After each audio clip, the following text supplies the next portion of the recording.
నమస్తే, welcome to సత్యాగ్రహి. Telangana Congress లో మళ్ళీ రాజకీయ సెగలు తీవ్రమయ్యాయి. రోజుకో కొత్త ట్విస్ట్, రోజుకో రచ్చ.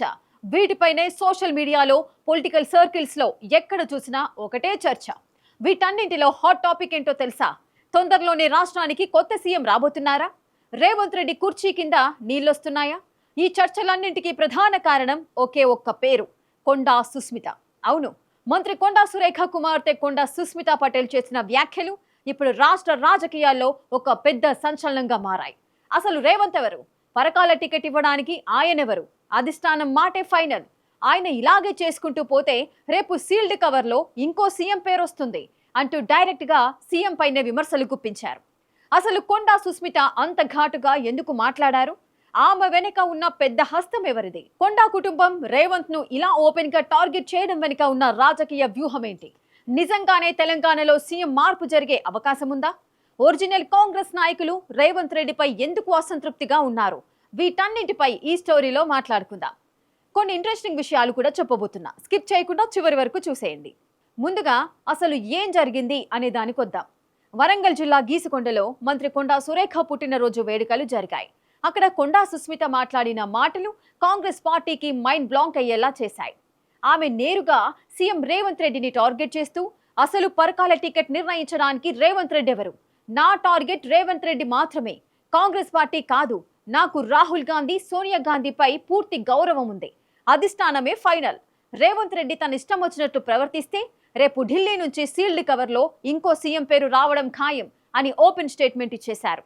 అంతేకాదు, వచ్చే ఎన్నికల్లో తాను పరకాల నియోజకవర్గం నుంచే పోటీ చేస్తానని, కాంగ్రెస్ టికెట్ ఇవ్వకపోతే ఇండిపెండెంట్ గానైనా బరిలోకి దిగుతానని స్పష్టం చేశారు.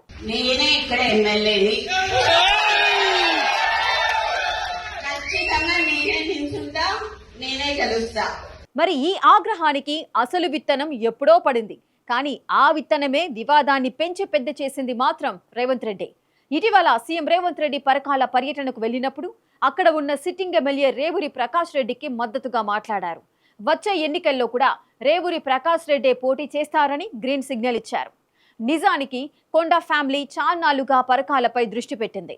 సుస్మిత అక్కడి నుంచి పోటీ చేయాలని ఆశించారు. సీఎం అలా రేవూరి పేరును ప్రమోట్ చేయడంతో కొండా క్యాంప్ కు కోపం వచ్చింది. అంతేకాదు, రేవంత్ రెడ్డి పీసీసీ ప్రెసిడెంట్ కావడానికి కొండా మురళి, కొండా సురేఖ ఎంతో సపోర్ట్ చేశారని, ఆ రోజు పీసీసీ అయ్యాక మా ఇంటికొచ్చి మైసమ్మ, ఎల్లమ్మ సాక్షిగా మా నాన్నకు ఎమ్మెల్సీ ఇస్తానని ప్రమాణం చేశారని గతాన్ని గుర్తు చేశారు కొండా సుస్మిత.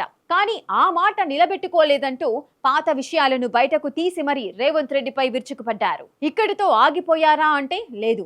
కొండా సుస్మిత కేవలం రాజకీయం మాత్రమే మాట్లాడలేదు, తీవ్రమైన అవినీతి ఆరోపణలు కూడా చేశారు.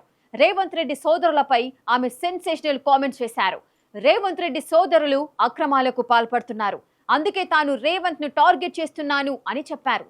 ఆమె ముఖ్యంగా టెసరాక్ట్ అనే కంపెనీకి సంబంధించిన వివరాలను బయటపెట్టారు.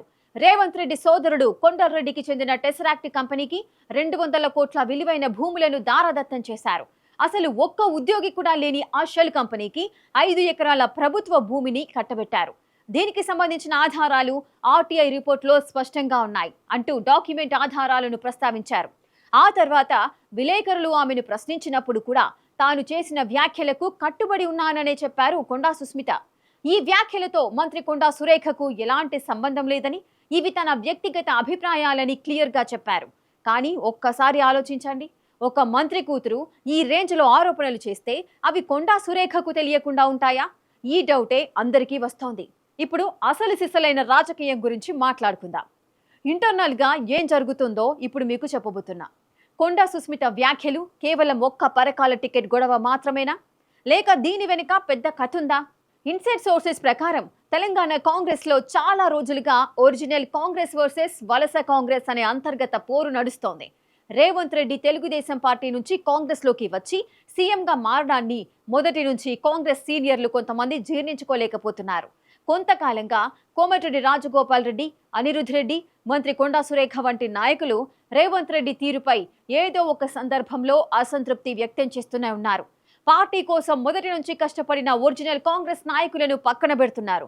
డిప్యూటీ సీఎం, సీనియర్ మంత్రులకు తెలియకుండా నిర్ణయాలు తీసుకుంటున్నారు అనే భావన సీనియర్లలో ఉందనే వార్తలు వినిపిస్తున్నాయి. కొండా సుస్మిత చేసిన వ్యాఖ్యల వెనుక కూడా పార్టీలోని కొంతమంది పెద్ద నాయకుల హస్తం ఉందనే గుసగుసలు గాంధీ భవన్ వర్గాల్లో గట్టిగా వినిపిస్తున్నాయి. రేవంత్ రెడ్డికి చెక్ పెట్టడానికి, ఆయన ఆధిపత్యానికి బ్రేకులు వేయడానికి సీనియర్లంతా కలిసి ఒక వ్యూహం ప్రకారం అడుగులు వేస్తున్నారా అనే అనుమానాలు వ్యక్తమవుతున్నాయి. ఢిల్లీ అధిష్టానానికి తెలంగాణలో ఏది కరెక్ట్గా లేదు, సీఎంపై సొంత నాయకులే తిరుగుబాటు చేస్తున్నారు అనే మెసేజ్ పంపడానికే ఈ స్థాయి విమర్శలు చేశారా అనే చర్చ కూడా నడుస్తోంది. ఇక అందరి మనసులో ఉన్న $1 మిలియన్ ప్రశ్న, కొండా సుస్మిత చెప్పినట్లు నిజంగానే తెలంగాణకు కొత్త సీఎం వస్తారా? దీనికి ప్రాక్టికల్ గా సమాధానం వెతికితే కాంగ్రెస్ అధిష్టానానికి తెలంగాణ చాలా ముఖ్యం. ప్రస్తుతం దేశంలో కాంగ్రెస్ అధికారంలో ఉన్న అతిపెద్ద రాష్ట్రాల్లో తెలంగాణ ఒకటి. కాబట్టి తెలంగాణ కాంగ్రెస్ లో పెరుగుతున్న ఈ అంతర్యుద్ధాన్ని అంత ఈజీగా తీసుకోదు.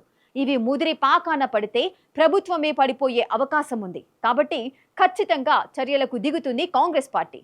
దీనికి అతిపెద్ద ఉదాహరణ కర్ణాటకనే.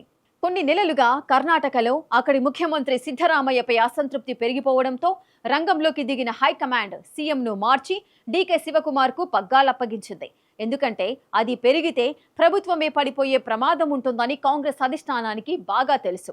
ఇప్పుడు ఇదే సీన్ తెలంగాణలోనూ రిపీట్ అయ్యే అవకాశం కనిపిస్తోంది. ముఖ్యమంత్రిపై ప్రజా వ్యతిరేకత లేదా సొంత పార్టీలోనే ఎమ్మెల్యేలు, మంత్రుల తిరుగుబాటు ఎక్కువైతే సీల్డ్ కవర్ సంస్కృతిని బయటకు తీయడం కాంగ్రెస్కు కొత్తేమీ కాదు. గతంలో ఉమ్మడి ఆంధ్రప్రదేశ్లోనూ ఇతర రాష్ట్రాల్లోనూ చాలాసార్లు సీఎంలను మార్చిన దాఖలాలున్నాయి. మొత్తానికి చూస్తే కొండా సుస్మిత వ్యాఖ్యలు తెలంగాణ కాంగ్రెస్ లో ఒక పెద్ద భూకంపాన్ని సృష్టించాయి. పరకాల టికెట్ పంచాయతీ కాస్త సీఎం కుర్చీ అవినీతి ఆరోపణల వరకు వెళ్ళింది. ఇది కేవలం ఒక కుటుంబం తిరుగుబాటుగా మిగిలిపోతుందా, లేక రేవంత్ రెడ్డికి వ్యతిరేకంగా ఒరిజినల్ కాంగ్రెస్ నాయకులు సాగిస్తున్న పెద్ద యుద్ధానికి ఆరంభమా అనేది కాలమే నిర్ణయిస్తుంది.